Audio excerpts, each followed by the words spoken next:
Party meeting में मैंने complement किया हमारी आर्म फोर्सेस को और भारत सरकार को कि उन्होंने एक ऑपरेशन सिंदूर को अंजाम दिया। मैंने अपनी बात में ये कहा कि एक इंटरनेशनल कैंपेन हमको चलाना चाहिए टीआरएफ के खिलाफ, और ख़ास तौर से सिक्योरिटी काउंसिल इसको डिजिग्नेट करे और हमको यूनाइटेड स्टेट्स ऑफ अमेरिका को ये बताना है कि वो अपने ही मुल्क में इसको फॉरेन टेररिस्ट ऑर्गेनाइजेशन डिजिग्नेट करे। और क्योंकि आप देखेंगे फरवरी 2025 में हाफिज सईद के बेटे हाफिज अब्दुल रऊफ की एक स्पीच है पीओके में, जिसमें उसने कहा कि 2025 तमाम साल हम लोग जिहाद करेंगे। तो ये जिहाद का नाम लेकर, ये भारत में गलत नाम लेकर कत्ल करना चाहते हैं, आतंक फैलाना चाहते हैं।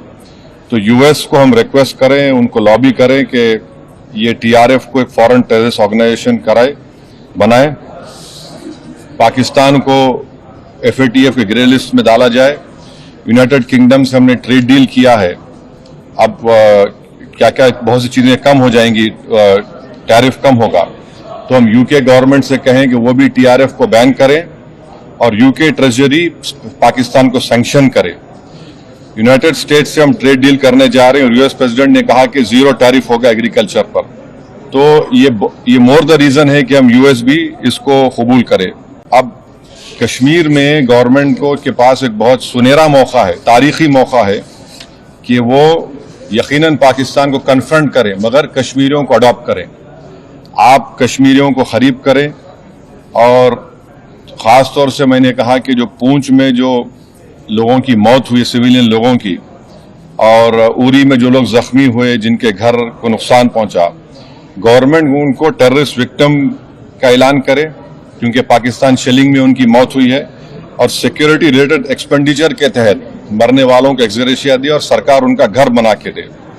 और मैंने कहा कि साउथ कश्मीर में गवर्नमेंट को बहुत एहतियात से काम करने की जरूरत है, वहां के यूथ को हमको करीब करना है। और जो ऑपरेशन सिंदूर हुआ उसका मेरी नजर में सबसे बड़ा इंपॉर्टेंस ये है कि मुरीद के और भावलपुर पर अटैक होना, ये नॉन टेररिस्ट ऑर्गेनाइजेशन के हेडक्वार्टर्स है, ये बहुत अहम जिसको हमको समझने की जरूरत है। मिलिट्री स्ट्रेटेजी वाइज आप देखेंगे अब हमारे देश के लिए 2 फ्रंट पे हॉस्टिलिटी होगी, LAC और LOC पर। इसलिए कि जब 2016 में उरी हुआ, 2019 में हम बालाकोट किए, आज हमारी 50,000 फौज गलवान और पे बैठी हुई है। तो ये 2 फ्रंट हॉस्टिलिटी को हमको देखने की जरूरत है। चाइना से हम इतना एक्सपोर्ट कर रहे हैं, इंपोर्ट से ज्यादा चाइना से इतना इंपोर्ट कर रहे हैं, एक्सपोर्ट से ज्यादा हो रहा है। तो हम चाइना पर भी इम्प्रेस करें कि वो पाकिस्तान को, टीआरएफ को, जितने टेररिस्ट वांटेड है इंडिया, उसको हवाले करें। और गवर्नमेंट से मैंने गवर्नमेंट से कहा कि आपने अच्छा जवाब दिया OIC को, और तुर्किया को हमको समझाना है कि तुर्किया पूरे विश्व में एक ऐसा कंट्री है जो अपने ही देश में जो टेररिस्ट ऑर्गेनाइजेशन है कर्ड्स, उनको बॉम्ब करता है। इराक में जब तक उनसे डील नहीं वहां बॉम्ब करता था, अब सीरिया में भी बॉम्ब करता है वो। तो तुर्किया को समझाने की जरूरत है कि जब आप कर्ड्स के ऊपर जो टेररिस्ट ऑर्गेनाइजेशन है उनको आप एक्शन ले सकते, तो भारत पे क्यों वो सवाल उठा रहे हैं। और हमने कहा कि ये आज पाकिस्तान इसको और एस्केलेट ना करे। इस सिलसिले में आज ईरानियन फॉरेन मिनिस्टर दिल्ली में है, सऊदी फॉरेन मिनिस्टर भी दिल्ली में है। और जो देश में मैंने कहा कि जो एक यूफोरिया है, इसको सरकार को देश को और मुत्तहिद करने के लिए और देश को ताकतवर बनाने के लिए इस्तेमाल करना पड़ेगा। और जो लोग मैंने जिक्र किया, हिमांशी, उस बच्ची का जिसने अपने पति को खोया 6 दिन की शादी के बाद, कि किस तरह सोशल मीडिया पर उसके ऊपर रिकेक हमले किए गए।